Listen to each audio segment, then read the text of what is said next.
la chaîne qui donne envie d'agir. Parlons réussite du théâtre, deuxième partie avec l'interview de Rodolphe Collet. Et c'est Alexis qui nous présente notre invité.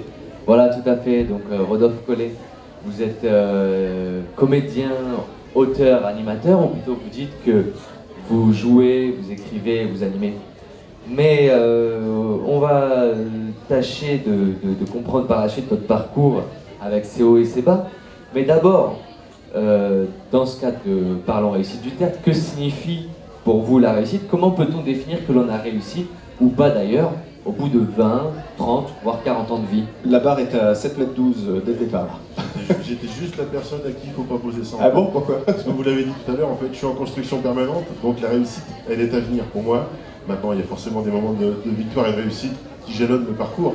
Mais pour autant, la sensation de réussite, elle est vraiment dans ce que j'accomplis, parfois de temps en temps. Et ça peut paraître parfois anodin ou parfois très fort. C'est comme le verbe résister, c'est un grand résistant qui disait le verbe résister doit se conjuguer au présent, c'est comme le verbe réussir pour vous. Voilà, et comme la plupart des verbes, d'ailleurs, c'est pour ça que j'ai pas dit que j'ai corrigé après m'être présenté comme auteur, comédien et animateur, j'ai plutôt dit, voilà, j'écris, je joue et j'anime, parce que j'ai tâche d'être dans l'action et pas dans le poste ou la fonction. Mais parfois on a du mal à se dire si nous-mêmes on a réussi, mais quand peut-être je sais pas, des proches ou son entourage qui dit ah oui franchement t'as bien réussi, est-ce que là ça vous met plus Oui, c'est-à-dire que c'est quand j'ai réussi quelque chose en fait, c'est pas, je vais pas jamais à aucun moment je vais me placer dans j'ai réussi ma vie, je me dirais plutôt qu'est-ce que j'ai réussi à ce jour en fait. Et c'est en comptant mes réussites que je me permets de poser des jalons un peu sur l'ensemble de mon parcours. Mais pour répondre à la question, est-ce que vous avez réussi? Redonnez-moi rendez-vous dans 30-40 ans, on en reparle. Alors on va parler d'il y a non pas 30-40 ans, ce serait beaucoup, une petite vingtaine d'années en clair. Hein, voilà, ça fait 20 ans que l'étude de Rodolphe ici à l'université, il me semble. Oui. On est en quelle année lorsque débute votre parcours? On doit être au début des années 90.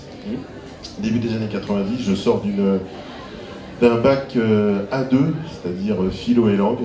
Et puis naturellement, par le biais de mes compétences, on va dire presque naturelles, je me dirige vers une fac d'anglais. Donc naturellement, c'est là que je vais, et ça tombe bien parce que j'ai un projet intime que je nourris dans mon coin, à savoir j'ai absolument envie et besoin d'aller vivre cette expérience aux États-Unis. Et dès la première année, dès que j'arrive, première année de DUG, ici, je vais voir le directeur de l'UFR, je dis voilà, quelles sont les possibilités d'aller aux États-Unis? Il y a plusieurs types d'actions, dont une qui est gratuite. Et c'est la seule qui m'intéresse parce que je n'ai pas les moyens de financer l'avenue d'un étudiant. Il me dit oui, c'est bien, mais il faut aller en licence. Objectif d'aller aux États-Unis, c'était un objectif quand vous êtes arrivé à l'université. Comment ça s'est réalisé? On a d'ailleurs cru comprendre que vous avez loupé la réunion de préparation. Exactement. C'est-à-dire que je m'accroche et je bosse bien comme il faut pendant mes 2 premières années de DUG. À l'époque, il y avait donc un DUG avant de passer en licence. Et quand arrive la réunion d'information en licence, eh bien, acte manqué ou je ne sais quoi, je rate la réunion d'information. Et là, du coup, c'est pas jouable, c'est pas possible, ça va pas se faire sans moi. Et du coup, je force la porte du directeur de l'UFR et je lui dis voilà, je viens de rater la réunion d'information, comment est-ce que je peux faire? Il me dit ben non, c'est raté. Et je lui dis peu ou prou, je lui dis vous allez devoir me faire passer l'entretien parce que je ne partirai pas de notre bureau sans faire cette réunion. Et donc il m'a fait passer l'entretien. Et donc je me suis défendu évidemment comme un beau diable parce que j'étais très très motivé. Et du coup j'ai été reçu, c'est moi qui ai été sélectionné. Surtout que j'ai cru comprendre que c'était très très sélectif puisque il n'y avait qu'une seule personne sur tout le territoire français qui pouvait... Exactement, il y avait un étudiant sur l'ensemble de la France qui était destiné à ce poste-là. Et c'était vous. Et c'était moi. Quelle détermination, Sabrine? Et du coup, en fait, vous pensez que ce qui vous a fait réussir, c'est votre détermination, c'est votre culot, un peu, en fait, puisque vous êtes carrément dit, je vais chez le directeur, même si j'ai raté. Donc, est-ce que vous pensez que ça, c'est quelque chose que vous encouragez les gens à faire, d'avoir du culot pour réussir? Ça revient souvent chez vous dans votre parcours, le culot? Donc, ça revient régulièrement, en fait. Alors, il faut l'associer, il faut associer le culot avec la peur. C'est le point de départ. J'ai peur à partir de la contrainte. Voilà, c'est ça, là, il y a une contrainte et surtout la détermination naît à ce moment-là en fait. Ça ne se fera pas sans moi. Et effectivement, régulièrement, à plusieurs étapes de ma vie, j'ai été confronté à la décision de bon, bah, qu'est-ce qui se passe maintenant? T'es au bout du rouleau, tu fais quoi? Et là, la peur, la peur du regret, parce que si je dois avoir une grande peur dans ma vie, c'est celle-ci, et que je me défends catégoriquement de nourrir, c'est bien celle du regret, et bien m'invite à l'action et au culot permanent.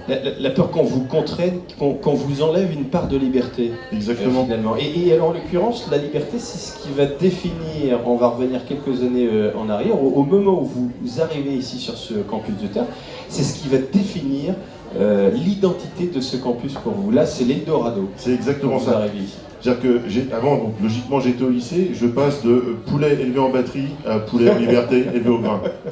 Je suis en liberté, mais quand je dis en liberté, c'est qu'à l'époque, il n'y avait pas tous ces bâtiments, il y avait vraiment beaucoup plus de verdure, donc j'étais vraiment en liberté complète, et tant au niveau de l'organisation qu'au niveau de l'esprit en fait. C'est-à-dire que la liberté va aller de pair, elle va développer chez moi une autre capacité que je ne voyais pas venir, c'est celle de l'autonomie et de l'indépendance, parce que vous avez des cours, maintenant si vous ne vous prenez pas en main, vous allez tomber très rapidement. Vous vous rappelez des sensations des premières semaines du Doc 1 quand vous arrivez ici sur le campus de Terre? Qu'est-ce qui se passe en vous à ce moment-là? C'est un bordel sans nom en fait, mais j'aime beaucoup. C'est un bordel organisé parce que c'est l'année où, petit retour historique, c'est Monsieur Fillon qui est en charge de l'éducation et il n'y a pas assez de place. Donc on doit suivre les cours assis dans les escaliers, on commence à faire des manifs. C'était d'ailleurs ma première manif d'ailleurs à l'époque. C'est là qu'on a commencé à se croiser sans savoir qu'on se connaîtrait. Exactement. Et là du coup, on doit déjà se débrouiller en fait. Soit on s'accroche, ou soit on baisse les bras. C'est l'une des... Je ne sais pas s'il tient toujours ce discours-là, mais à l'époque, quand on arrivait à la fac, un des premiers discours d'intégration consistait à dire « Vous verrez, sur tous les élèves, vous aurez de la place en janvier. À partir de janvier, il y a un quart d'élèves qui vont se désister. » C'est toujours le cas, ça? Mathieu Gaillard, prenez un micro. On a toujours un petit peu ce cas pour les premières années, mais moins quand même qu'avant.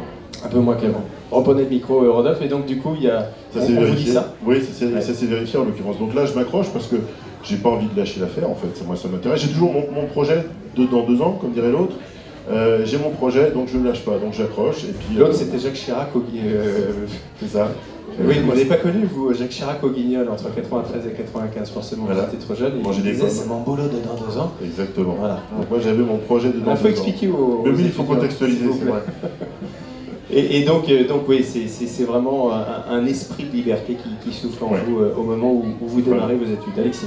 Après, comment s'est fait votre entrée en fait dans le monde professionnel après cette année aux États-Unis? Alors, après cette année aux États-Unis, j'ai un premier jalon qui me permet de dire ça y est, ça j'ai réussi quelque chose.